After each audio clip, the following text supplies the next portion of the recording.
موضوع الدرس في فرضية الحج وفضائل الحج ومسائل الحج في الوعظ والإرشاد. الحمد لله وكفى، والصلاة والسلام على خاتم الأنبياء سيدنا وحبيبنا محمد المصطفى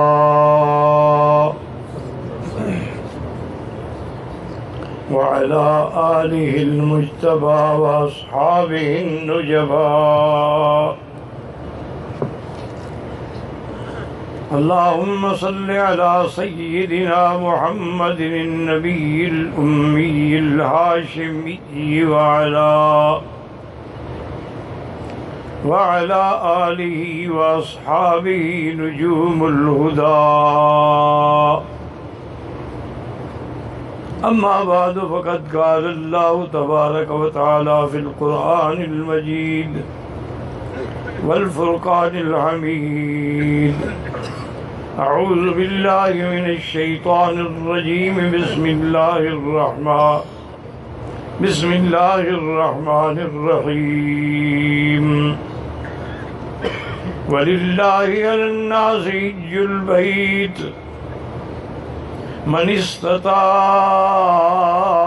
إليه سبيلا ومن كفر فإن الله غني عن العالمين.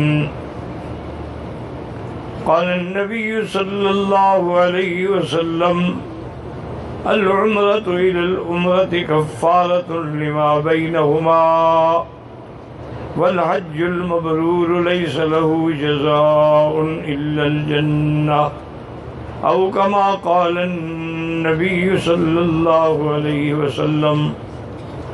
صدق الله العلي العظيم، وصدق رسوله النبي الكريم، ونحن على ذلك لمن الشاهدين ومن الشاكرين، والحمد لله رب العالمين. رب اشرح لي صدري ويسر لي أمري واحلل عقدة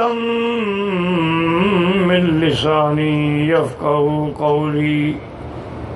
رب زدني علما، سبحانك لا علم لنا إلا ما علمتنا، إنك أنت العليم الحكيم. برادران اسلام،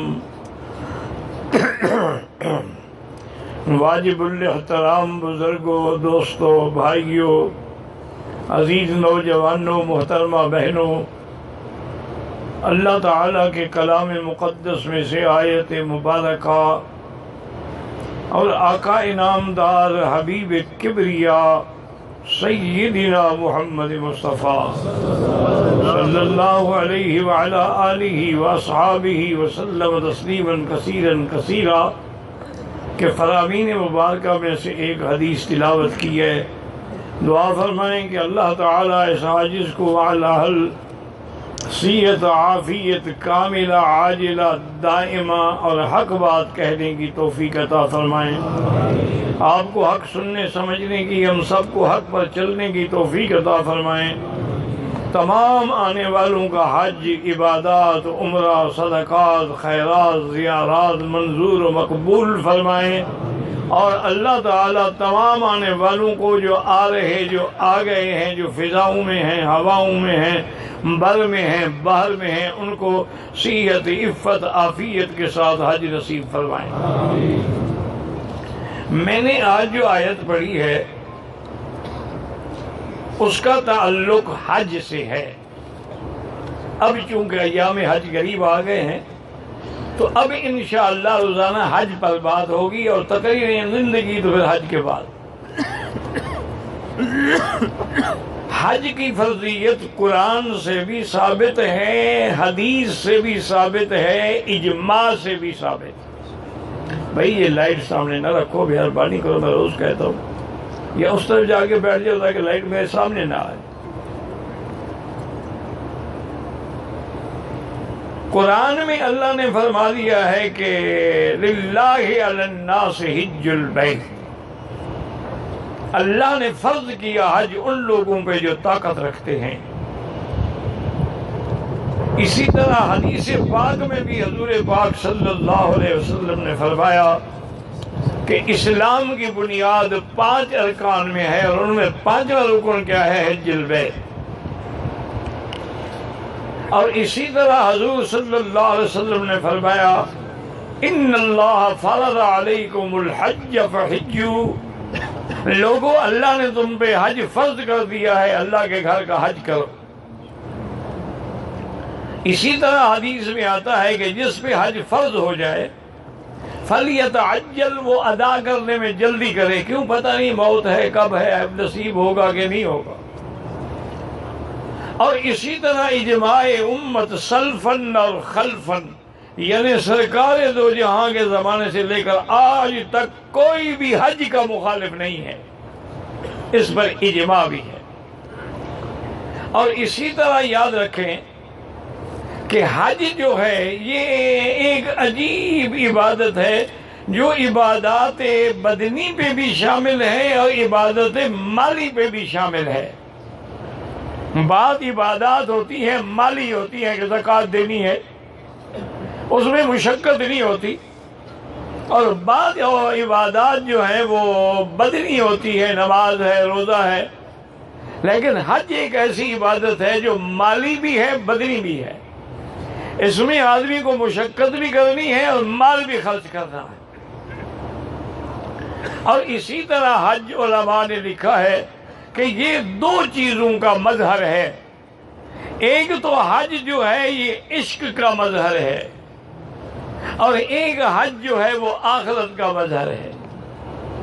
عشق کے اندر بھی آپ نے دیکھا ہے کہ جب آدمی کسی پہ عاشق ہوتا ہے، اسے نہ کپڑے کا ہوش ہے، نہ اس کو کوئی تیل کا ہوش ہے، نہ اس کو کوئی بال سنوارنے کا ہوش ہے، بالوں میں مٹی پڑی ہے، گلیوں میں پھر رہا ہے، بھاگ رہا ہے، دوڑ رہا ہے، بس لیلا لیلا کہہ رہا ہے، عشق ہے۔ اسی طرح حج جو ہے یہ بھی عشق کا منظر ہے کہ دیکھیں کبھی آدمی جدے میں ہے، کبھی آدمی مکے میں ہے، کبھی مدینہ پاک میں ہے، کبھی مینا میں ہے، کبھی عرفات میں ہے، کبھی مزدلفہ میں ہے، کبھی کنکریاں مار رہا ہے، کبھی سر مڈا رہا، ایک منظر ہے عشق کا۔ اور اسی طرح یہ حج جو ہے یہ آخرت کا بھی منظر ہے کہ جب انسان مرنے کا وقت آتا ہے تو پھر چند قریبی دوست آ جاتے ہیں، وہ جنازہ پڑھتے ہیں، تکفین و تدفین کرتے، وہ بھی قبر میں دفن کرنے کے بعد سب چھوڑ کے چلے جاتے ہیں۔ حاجی بھی جب روانہ ہوتا ہے تو حاجی آ رہے ہیں، دوست آ رہے ہیں، رشتہ دار آ رہے ہیں، پھول ڈال رہے ہیں، اور جہاز میں بٹھانے کے بعد سب چھوڑ کے چلے گئے۔ تو حج کے اندر دونوں منظر سامنے ہیں۔ اب آپ مہربانی کر کے جو بھی میں مسائل عرض کروں گا، سب سے پہلے تو آپ درود شریف پڑھیں۔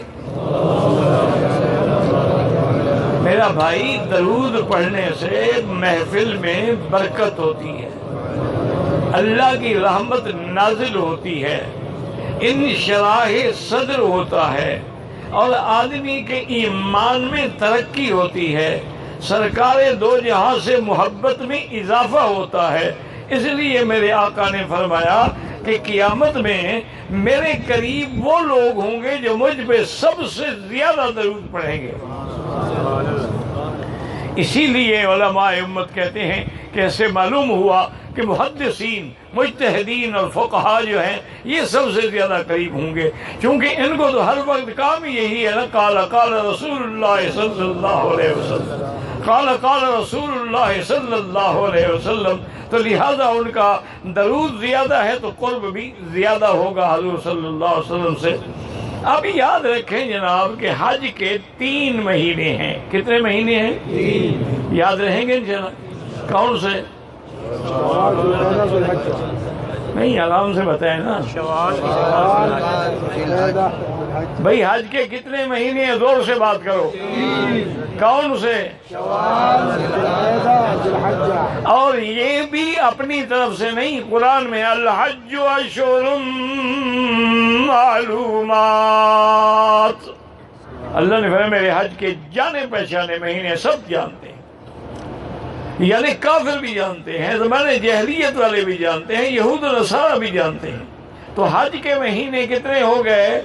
3. اچھا، اب حج کی قسمیں کتنی ہیں؟ یاد رکھو، حج کی قسمیں کتنی ہیں؟ ایک حج قران، ایک حج تمتع اور ایک حج مفرد. یاد رہے گا انشاءاللہ. میری بہنیں بیٹیاں بھی یاد رکھیں اور کوشش کریں کہ کوئی حج کی کتاب لے کے اس کا بار بار مطالعہ کریں، بار بار پڑھیں، اور جو سمجھ نہ آئے وہاں نشان لگا لیں، کسی عالم سے سمجھ لیں. حج کی کتنی قسمیں ہو گئی؟ ایک کیا ہے؟ اس کے بعد اور پھر اچھا، قران کس کو کہتے ہیں؟ کہ آدمی میقات سے جب نیت کرے تو دونوں کی ملا کے نیت کرے، لبیک بحجۃ و عمرۃ، یا اللہ میں حج اور عمرہ دونوں کی نیت کر رہا ہوں. یہ کیا ہے؟ قران ہے. اب مکے میں آنے کے بعد عمرہ کرے گا لیکن احرام نہیں کھولے گا، کیونکہ اس کا حج بھی ساتھ ہے نا.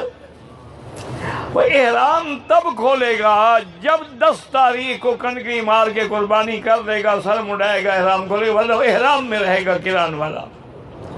اور ایک حج تمتع ہے. حج تمتع کا معنی یہ ہے کہ اپنے وطن سے، اپنے ملک سے، میقات سے عمرے کی نیت کر کے آئے، مکے میں آنے کے بعد عمرہ کرے، طواف کرے، صفا مروہ دوڑے، بال کٹائے، احرام کھول دے. اب 8 تاریخ کو پھر حج کا احرام باندھے گا.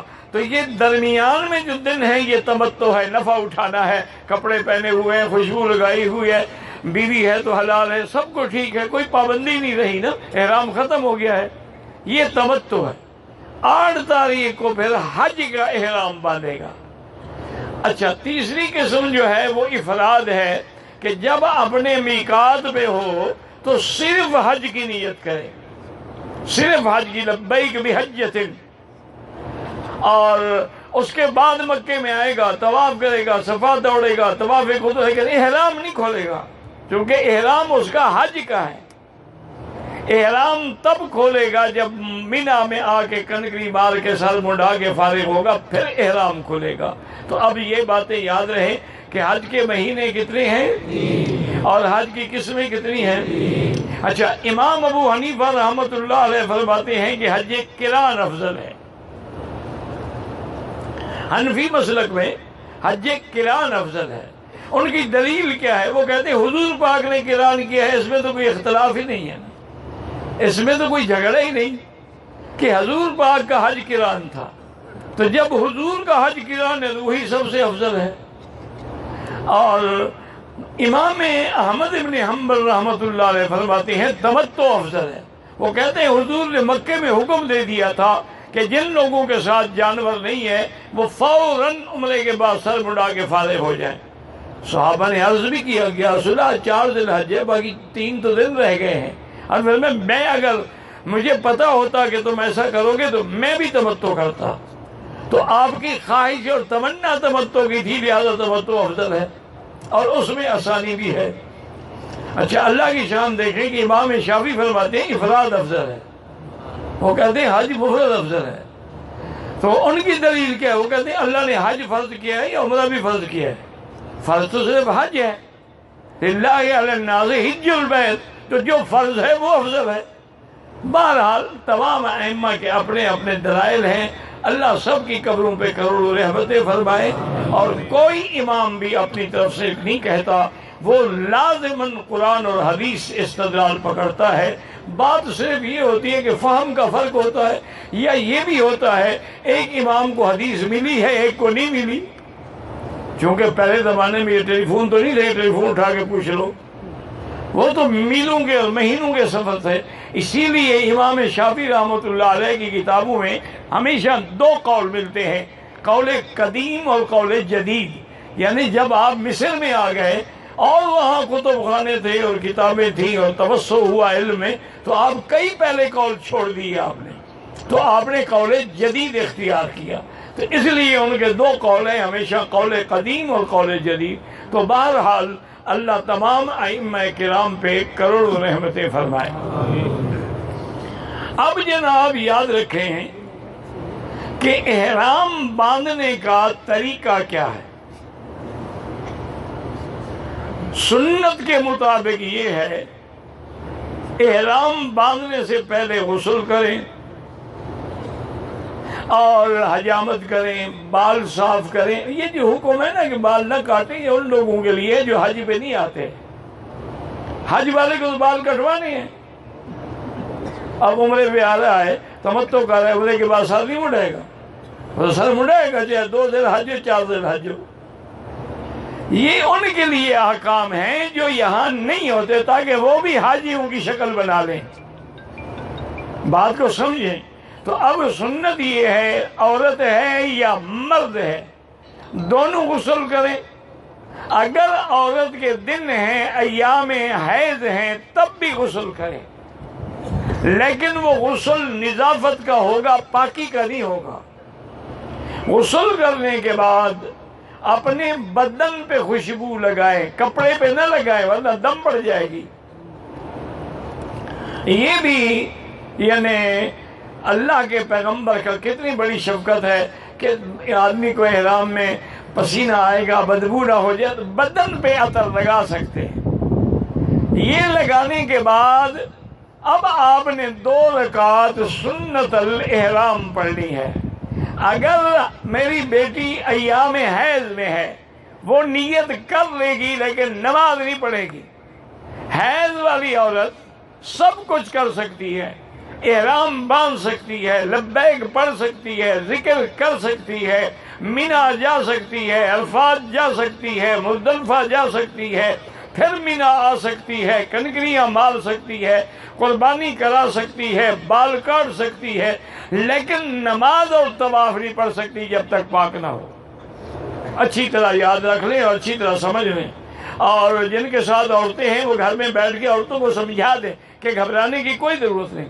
بعض عورتیں، بعض میری بیٹی ہے نا، اگر ایام حج میں حیض آ جائے رونا لگ جاتی ہیں، او میں بڑی بدقسمت، میں بڑی بدنصیب، میں ناپاک ہو گئی۔ وہ تو نبی کی بیوی کو حیض آ گیا، بی بی عائشہ کو حیض آ گیا۔ اس نے کہا کہ یا رسول اللہ میں تو عمرے کی نیت کر کے آئی تھی، اب مجھے تو حیض آ گیا ہے۔ میں کوئی فکر کی بات نہیں ہے، اب اسی نیت کو حج میں بدل دو۔ اور افعلی کما یفعل الحاج، سب کچھ کرو جو حاجی کرے گا، صرف نماز اور طواف نہیں پڑھ سکتی ہو۔ تو اس لیے رونے کی ضرورت نہیں ہے۔ ان اللہ کتب علی بنات آدم، اللہ نے یہ حیض و نفاس آدم کی بیٹیوں پہ لکھا ہے، اس میں پریشان ہونے کی ضرورت نہیں ہے، تم سب کچھ کر سکتی ہو جو حاجی کرے گا، تو گھبرانے کی پھر کیا ضرورت ہے۔ اچھا، اب اگر کوئی میری بیٹی کسی لیڈی ڈاکٹر کے مشورے سے ابھی سے اگر وہ گولیاں استعمال کر لے کہ ایام حج میں حیض ہی نہ آئے تو وہ بھی جائز ہے، کوئی منع نہیں۔ اب جناب آپ نے 2 رکعت سنت الاحرام پڑھنی ہے۔ اچھا، یہ میرے بھائی بڑی غلطی کرتے ہیں کہ احرام کی نماز جب پڑھتے ہیں تو سر کو ننگا کر دیتے ہیں، غلط بات ہے۔ ابھی تو آپ نے نیت ہی نہیں کی، احرام شروع کہاں ہوا ہے؟ تو آپ سر پہ کپڑا رکھیں گے، 2 رکعت پڑھیں گے، پہلی رکعت میں قل یا ایھا الکافرون اور دوسری رکعت میں قل ھو اللہ احد۔ اس کے بعد جب سلام پھیریں گے اب کپڑا اتار کے کہیں گے لبیک اللہم لبیک لبیک لا شریک لک لبیک ان الحمد والنعمت لک والملک لا شریک لک۔ اور اگر ہو سکے تو جو میرے پڑھے لکھے بھائی آگے یہ بھی پڑھا کریں وصلی اللہ تعالی علی خیر خلقہ سیدنا محمد وعلی آلہ واصحابہ اجمعین۔ اللہم صلی علی سیدنا محمد وبارک وسلم۔ اب آپ احرام میں آ گئے، اور سنت یہ ہے کہ 8 تاریخ کو احرام باندھ کے لبیک پڑھتے ہوئے ظہر کی نماز سے پہلے مینا پہنچ جائیں۔ حضرت ابن عباس کی روایت ہے کہ حج میں پیدل چلنے والوں کو ہر قدم پہ 700 نیکیاں ملتی ہیں، اور سواری والے کو ہر قدم کے حساب سے 70 نیکیاں ملتی ہیں۔ تو لوگوں نے پوچھا ابن عباس وہ ایک نیکی کتنا ہوتی ہے؟ ایک نیکی 1 لاکھ کے برابر ہے۔ یعنی جو حاجی پیدل حج کر رہا ہے تو ہر قدم پہ 700 حرم کی نیکیاں، یہ 700 کو 1 لاکھ سے ضرب دو۔ لیکن ایک میرا مشورہ یاد رکھیں کہ جتنے بوڑھے ہیں یا بچے ہیں یا عورتیں ہیں وہ کبھی پیدل حج نہ کریں۔ وہ پھر جب تھک جاتے ہیں نا سارا حج برباد کر دیتے ہیں۔ ان کو سکون سے سواری کے ساتھ حج کرنا چاہیے۔ بس اتنا کریں، کنکریاں مارنے گئے تو پیدل چلے گئے، پیدل آ گئے۔ طواف زیارت کے لیے آئیں گے تو مکے میں پیدل آئے، طواف کیا، صفا دوڑے، پھر پیدل جا کے سواری پکڑی، مینا، اتنا چلنا بھی ہو گیا تو پیدل نیکیوں کا ثواب بھی مل گیا۔ لیکن جو جوان آدمی ہیں جن کو اللہ نے ہمت دی ہے وہ البتہ حج پیدل کریں تو زیادہ بہتر ہے، وہ سنت کے مطابق کر سکتے ہیں۔ کیوں؟ بسوں والے تو مجبور ہیں نا، وہ تو آپ کو انشاءاللہ 7 تاریخ کو قافلے چل پڑیں گے، کیونکہ اگر وہ 8 کو روانہ کریں تو پھر تو کوئی پہنچے گا بھی نہیں۔ اس لیے اگر کوئی 7 کو چلا جائے، 6 کو چلا جائے، کوئی حرج نہیں ہے۔ اگر کوئی آدمی 8 تاریخ کو ظہر میں نہیں پہنچا، عصر میں پہنچا، مغرب میں پہنچا، عشاء میں پہنچا، رات میں پہنچا، تب بھی کوئی حرج نہیں۔ اگر کوئی آدمی مجبوری سے سیدھا 9 کو عرفات چلا گیا تب بھی کوئی حرج نہیں۔ لیکن سنت یہی ہے کہ احرام باندھ کے 8 تاریخ کو ہم کہاں جائیں گے؟ ہاں جی، مینا میں کتنی نمازیں پڑھیں گے؟ کون سی؟ اور فجر۔ اب یہ مسئلہ بھی سمجھ لیں، آپ جھگڑوں میں نہ پڑیں، یہ امن کا گہوارہ ہے، یہ حج اتحاد کا مظہر ہے، حج ملانے کے لیے ہے، لڑانے کے لیے نہیں ہے۔ جھگڑوں میں بالکل نہ پڑیں۔ اگر امام کے پیچھے نماز مل جائے مسجد خیف میں یا مسجد نمر عرفات میں تو آپ بھی ان کے ساتھ 2 رکعت پڑھ لیں۔ وہ 2 رکعت بھی پڑھیں گے اور جمع بھی کریں گے، یعنی ظہر اور عصر کو ملا کے پڑھیں گے۔ حنفی مسلک میں اگر کوئی اپنے مسلک پر متشدد ہے تو وہ اگر مقیم ہے یا 15 دن سے زیادہ ہے تو وہ پوری نماز پڑھے گا، اور نماز بھی اپنے وقت میں پڑھے گا اور اپنے کیمپ میں پڑھے گا۔ لیکن آپ جھگڑے میں نہ پڑھیں، موقع مل جائے امام کے ساتھ پڑھیں، نہ ملے پھر کیمپ میں آ کر اپنی نماز پڑھیں۔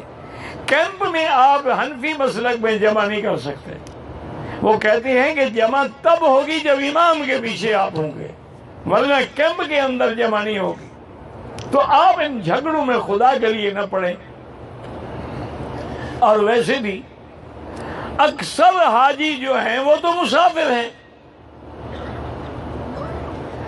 حنابلہ کے نزدیک تو 2 رکعت پڑھنا جو ہے وہ حج کے نسک میں شامل ہے، وہ کہتے ہیں مسافر و مقیم و سب 2 رکعت پڑھیں۔ لیکن امام ابو حنیفہ فرماتے ہیں کہ نہیں، نماز ایک الگ فریضہ ہے اور حج ایک الگ فریضہ ہے،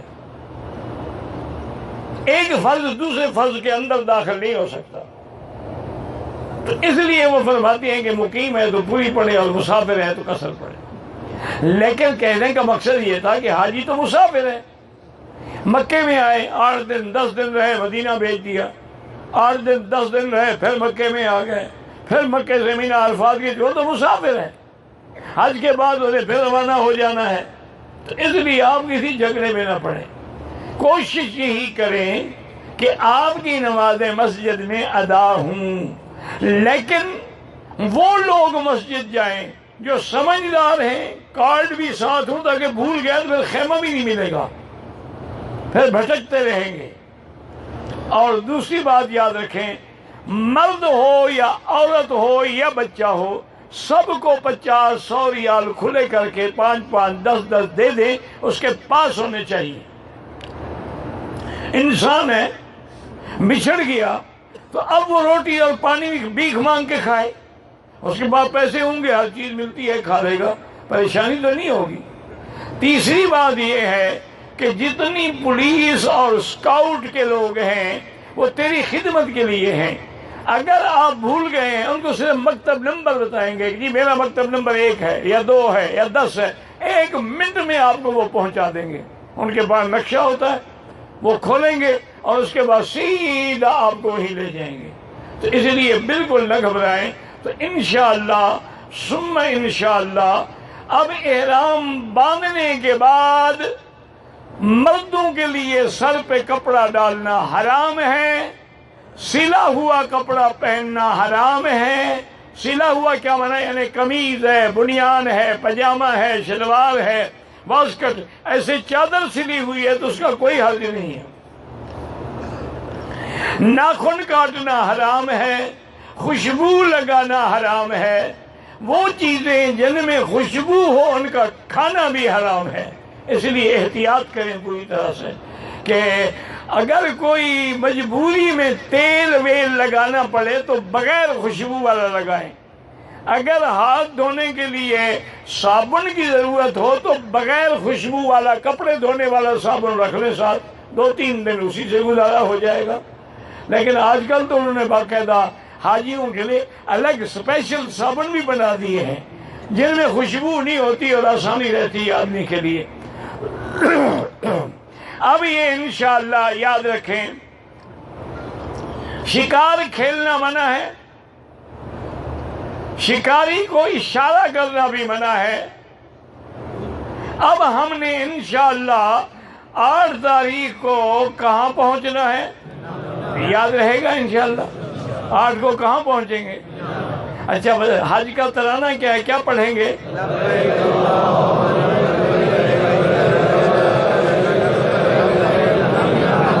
دیکھو نا ذرا حج مہربانی کر کے ذرا شوق سے، ذوق سے، دل سے لبیک اللہم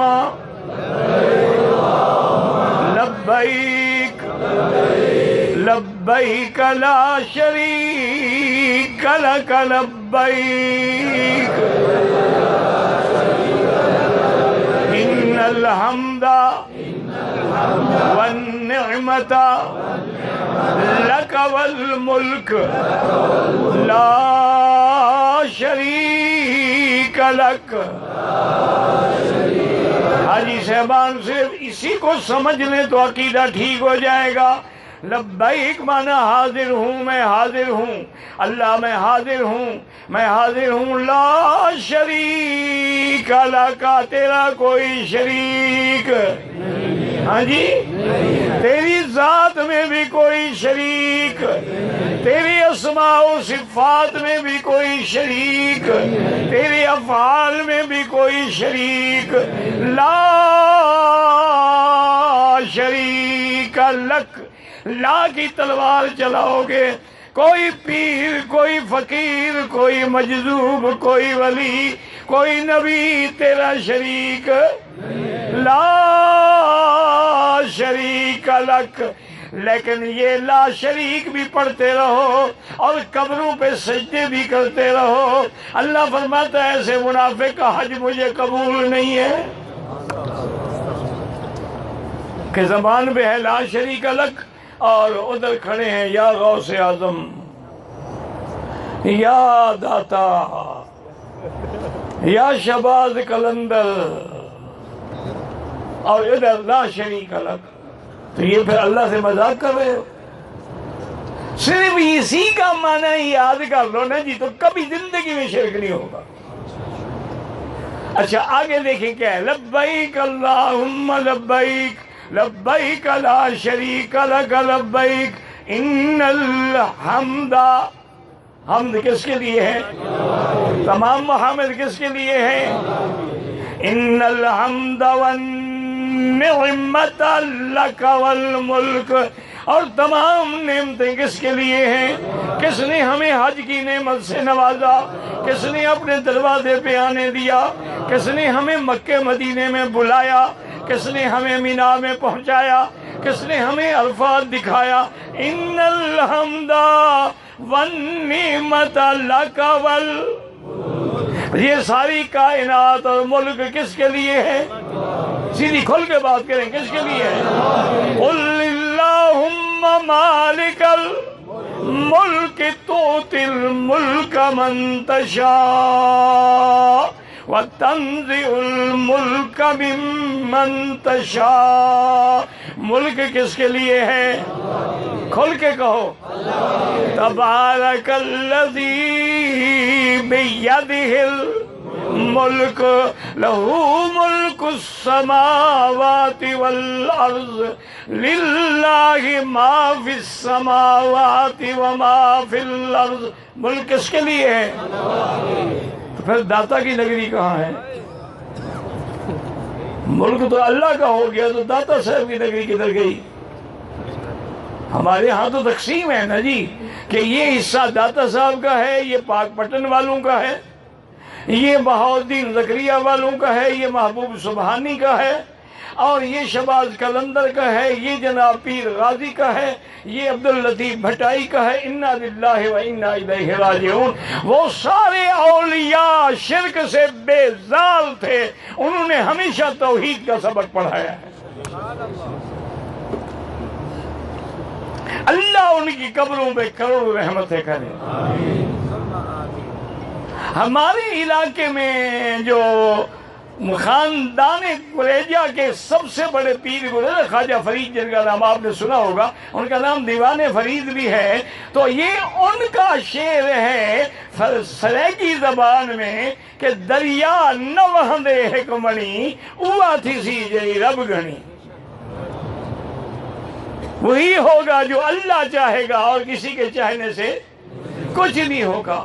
اسی طریقے سے ہمیشہ یاد رکھیں کہ جب آپ نے اقرار کر لیا ہے کہ لک والملک، بس کافی تعلق نہ پھر کہو لک والملک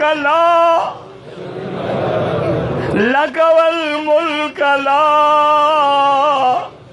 شریک لکا، اللہ تیرے حج میں شریک نہیں، لیکن قبر کے سجدے میں تو وہ شریک ہیں۔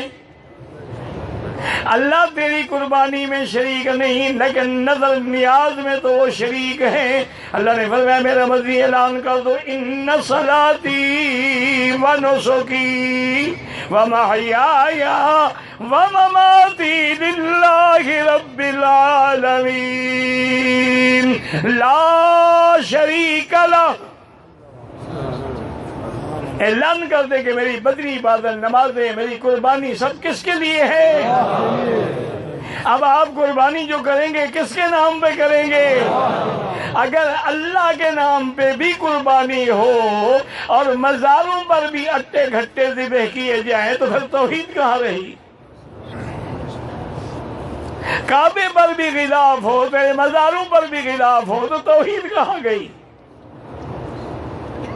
عرفات کا بھی حج ہو اور پاک پٹن میں بھی جنت کی کھڑکی کھلی ہو تو میرا تمہاری توحید کہاں گئی؟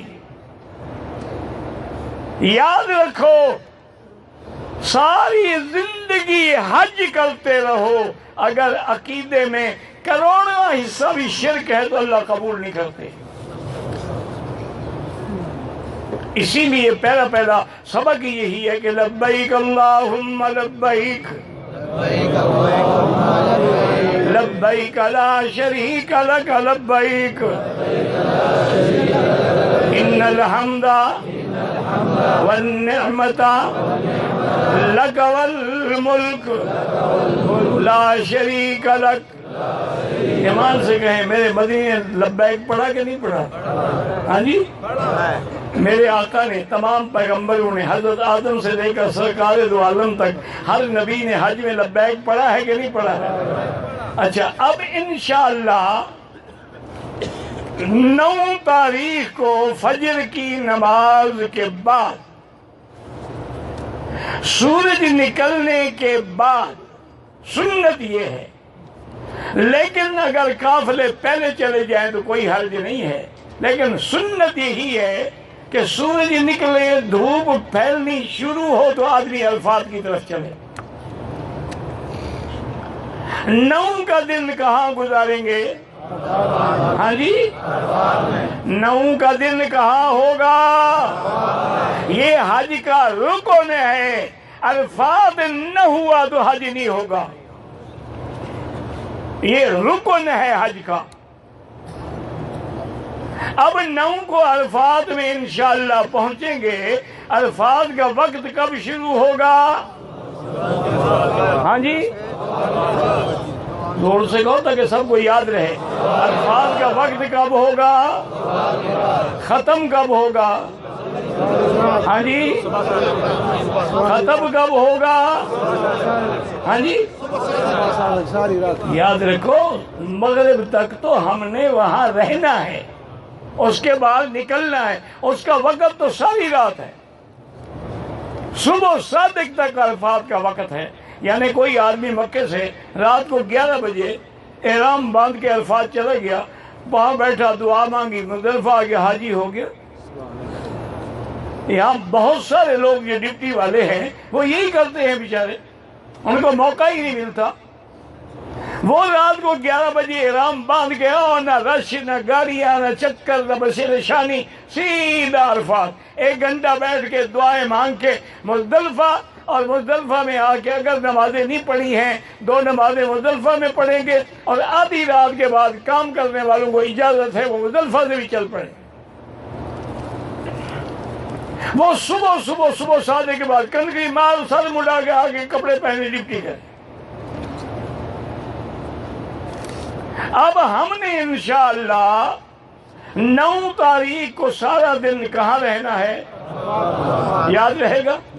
اچھا، عرفات کے جو اہم وظیفہ ہے، سب سے پہلے درود شریف، اور درود بھی وہ پڑھنا ہے جو نماز میں پڑھتے ہو، جس کو درود ابراہیمی کہا جاتا ہے۔ وہ 100 دفعہ کم از کم، ورنہ تو 1,00,000 دفعہ پڑھے۔ 100 دفعہ استغفار، تاکہ گناہ کبیرہ صغیرہ سب دھل جائیں، اور 100 دفعہ سورۃ اخلاص، تاکہ توحید پکی ہو جائے، قل هو اللہ احد، اور وہ بلال کا سبق یاد آ جائے، احد احد احد۔ اچھا، جو کافر مارتے تھے نا اور چڑھتے تھے نا وہ بلال کے اس نعرے سے، تو وہ اور زیادہ زور سے کہتا تھا، احد احد احد۔ پتھر پر برسائے جا رہے ہیں، کانٹے چبھوئے جا رہے ہیں، جب بھی ہوش آتا ہے بلال کو زبان پہ ایک ہے، احد احد احد۔ تو اب جناب 1 دفعہ 100 دفعہ سورۃ اخلاص، اور اسی طرح یاد رکھیں کہ جتنی ممکن ہو سکے عرفات کا وقوف ہے، وقوف کا معنی کھڑا ہونا، جتنا ممکن ہو سکے کم از کم عصر کے بعد وقت ذرا ٹھیک ہو جاتا ہے، مغرب تک کھڑے ہو کے دعائیں مانگیں، اور دعائیں بھی کھڑے ہو کے مانگیں، اور دعائیں صرف اپنے لیے نہیں، عالم اسلام کے لیے مانگیں، تمام دینی جماعتوں اور دینی لوگوں کے لیے مانگیں، تمام فوت شدہ مسلمانوں کے لیے مانگیں، کشمیر اور فلسطین کے مسلمانوں کے لیے مانگیں، روہنگیا میں، افغان میں، مغرب میں، مشرق میں، عرب میں، عجم میں جو مسلمانوں پہ ظلم ہو رہے ہیں ان کے لیے دعائیں مانگیں، اپنے ملک کے لیے دعائیں مانگیں، حرمین الشریفین کے امن اور سلامتی کے لیے دعائیں مانگیں، سب کے لیے، بیماروں کے لیے دعائیں مانگیں، اور جامع دعا جو ہے ربنا آتنا فی الدنیا حسنۃ وفی الآخرۃ حسنۃ فقنا عذاب النار۔ یہ دعا بار بار پڑھتے رہیں اور بار بار لبیک اللہم لبیک لبیک لا شریک لک لبیک ان الحمد والنعمت لک والملک لا شریک لک۔ اب ظہر عصر کی نماز 9 تاریخ کو کہاں پڑھیں گے؟ ظہر عصر کہاں پڑھیں گے؟ اگر امام کے پیچھے جائیں قصر ہوگی اور جمع ہوگی، ورنہ آپ اپنے اپنے خیموں میں اپنے مسلک کے مطابق پڑھیں، کوئی کسی کو منع نہیں کرتا ہے۔ اب سارا دن ہم عرفات میں رہیں گے، عرفات سے کب نکلیں گے؟ ہاں جی، سورج ڈوبنے کے اگر کوئی غلطی سے پہلے نکل آئے فوراً واپس جائے حدود میں۔ اور جو مسجد میں ہے، مسجد کا ایک حصہ جو ہے وادی ارنا میں ہے، وہ عرفات کے حدود سے خارج ہے، وہاں باقاعدہ بورڈ لگے ہوئے ہیں، اس حدود میں نہ بیٹھنا، فوراً حد عرفات میں چلے جانا، کیونکہ جب تک احرام باندھ کے نیت کر کے عرفات میں نہیں جائے گا وہ حاجی نہیں ہوگا۔ زندگی باقی انشاءاللہ تو بات باقی، آپ کے سوال بھی ہیں، اب آپ دروشی پڑھیں گے تو سارے مسئلے حل ہو جائیں گے۔